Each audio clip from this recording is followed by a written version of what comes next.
Good morning, Julia. Here we go again. Prime Minister's going to decide in a week or so whether or not people get to spend Christmas with their families. And if we do spend Christmas with their families, very thinly veiled threats that, well, if you go too party too hard, see too many people, we'll have lockdown restrictions of some sort in the new year. How big a threat, if at all, do you think the Omicron variant is? Well, it's not a threat in the sense of, well, what is a threat? It is something that you react to using extraordinary measures. And the coronavirus pandemic has really actually not been that kind of threat anyway, right from the outset. It's been a sort of threat that you can respond to using and correctly deploying the resources that we have. In other words, those resources that we have to protect the vulnerable, to expand those, particularly, for example, in care homes, to bring in reforms very, very rapidly that would limit the spread within those who are vulnerable. Um, so, what is the virus doing? Is the virus doing anything that we don't expect it to be doing? And the answer is, to me, no. It is a coronavirus. It is, like other coronaviruses, experiencing a surge at particular times of the year, which are dictated not just by seasonality, but the waning of immunity against infection.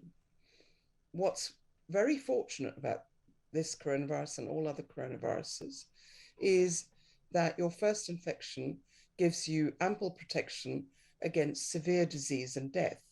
And that's what the vaccines are also able to very And we wonderfully have achieve. something like 93, 94% of this country has either got antibodies from vaccine or from actually already having had COVID. Many of us will have the combination of both. So are you saying you're not concerned about this new variant? Although we're told, World Health Organization says it is a variant of concern, it does appear to be more transmissible.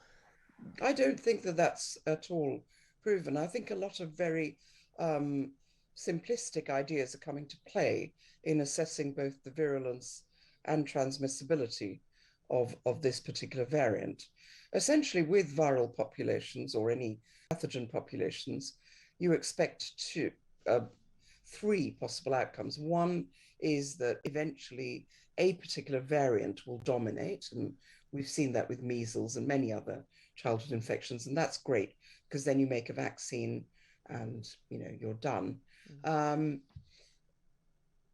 well, if that variant in fact gives you lifelong immunity Yeah. against infection as well as disease, you might see a case as you do in influenza where you get variants sort of succeeding each other, and in fact, what they tend to do is just sort of play this game of uh, sort of taking turns, if you like, Which one's the dominating dominant? the Yeah. population.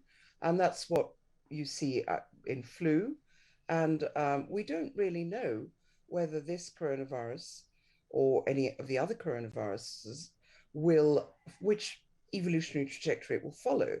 But what we do know is that infection gives you ample protection against severe disease, and as does Yeah. vaccination. So, what we're looking at is a landscape where there is a lot of herd immunity um, from previous infection, as well as through vaccination. Although, but we also know that infection blocking immunity does decline rapidly, both for in the case of vaccines and also for people who've been naturally infected. Has been known for coronaviruses for a very long time, which is why we should never have expected vaccines to confer lifelong immunity against infection. Okay. So it's not doing anything other than what we I mean, expect this it is to the thing with do. the headline writers, and again, bearing in mind that most journalists like myself, don't have qualifications that the eminent qualifications that you have. A lot of the journalists who are being treated as if they are sort of gods pronouncing from Mount Sinai about what's going on, don't have any of those scientific qualifications. They're just talking to other scientists, but they always seem to be The very problem is the surprised. other But they scientists. seem to be surprised by a virus doing exactly what a virus would be expected to do. But the problem is that many of the other scientists haven't actually taken the trouble to learn the basic principles of evolutionary epidemiology. So they are saying that because this virus is growing fast and outcompeting what's there already, that it must be more transmissible. That is patently not true. Not every time you see a new viral variant growing, like in influenza, you don't say, oh gosh, it must be a lot more transmissible. What we have here is a similar situation, a new variant which has significant capabilities of immune evasion, uh, as revealed by excellent studies, is outgrowing a previously established virus, which also probably did that on the same basis. There could be some subtle differences in transmissibility. There could be some subtle differences in virulence.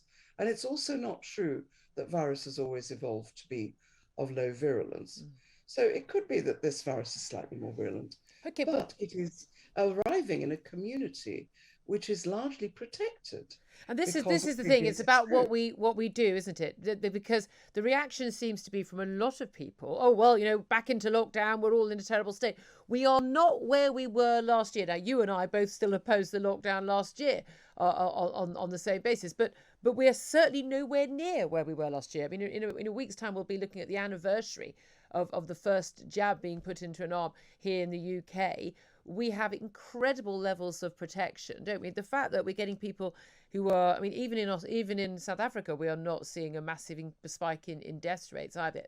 So far, we Well, don't what's know. important to consider is why. And the reason is almost definitely that the population is now, as you say, protected Yeah, against the severe consequences of infection. And that's what we knew that that was where the virus was yeah. headed. And while it is going in that direction, and you never know exactly when it reaches that point, what we should do is aggressively protect the vulnerable. And that's what we should have done instead of lockdowns, And that's not as you say say, locking down the right at the vulnerable. outset. That is talking about offering all of the help that we can, financially, physically, we can, to help those who are vulnerable to protect themselves if they so choose. Absolutely. And unfortunately, the alternative now seems to be, or has always been, let's try and curtail infection or the spread of infection. And that has enormous costs. Yeah, Lockdown, we know now, is just lethal in many yeah, regards. And we can see already, I mean, the the edict I mean, for the GPs not to be attending to their normal duties in order to roll out boosters, which I think will have a very small effect on the number of people who die of coronavirus, yeah. and will have a huge effect on all the other diseases that actually are fatal in many people. Absolutely. Couldn't agree with you more. We spoke about that on the show yesterday. Professor Sunetra Gupta,